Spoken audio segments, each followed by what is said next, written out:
AP deputy CM Pawan Kalyan Tamil Nadu రాజకీయాలపై దృష్టి పెట్టారా? అలా జరుగుతున్న ప్రచారంలో నిజమెంత? ఎన్డీఏలో విజయ్ పార్టీ చేరుతుందా? పొలిటికల్ సర్కిల్లో దీనిపై ఆసక్తికర చర్చ నడుస్తోంది. గత 2 రోజులుగా దీనిపైనే మీడియాలో కథనాలు వస్తున్నాయి. ఈ ఏడాది తమిళనాడు అసెంబ్లీ ఎన్నికలు జరగనున్నాయి.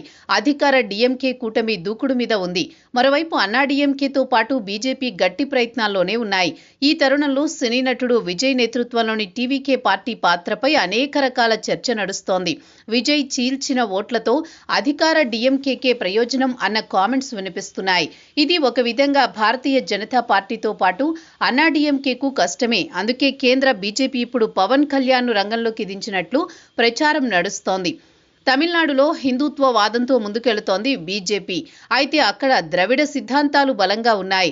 హిందుత్వ వాదంతో పాటు అభివృద్ధి, ఉద్యోగాల కల్పన వంటి అంశాలతో ముందుకు వెళుతోంది బీజేపీ. ద్రవిడ సిద్ధాంతాల నేపథ్యంలో అక్కడ రాజకీయ పార్టీలు బీజేపీతో కలిసి ఎందుకు ముందుకు రావడం లేదు? అయితే బీజేపీ తమిళనాడులో బలం పెంచుకుంటూ వచ్చింది. మొన్నటి సార్వత్రిక ఎన్నికల్లో సీట్ల పరంగా ఫలితాలు రాలేదు, కానీ ఓట్ల పరంగా మాత్రం 14% దక్కించుకోవడం చిన్న విషయం కాదు.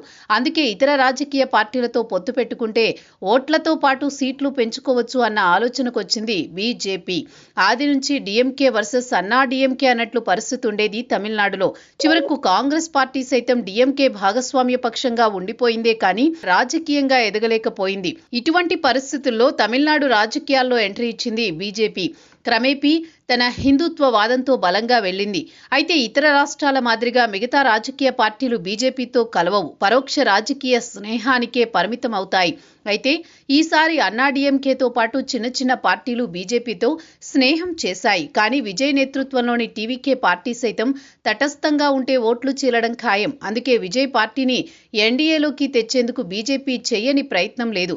అయితే ఆ ప్రయత్నాలు వర్కౌట్ కాకపోవడంతో పవన్ కళ్యాణ్కు కీలక బాధ్యతలు అప్పగించినట్లు ప్రచారం నడుస్తోంది.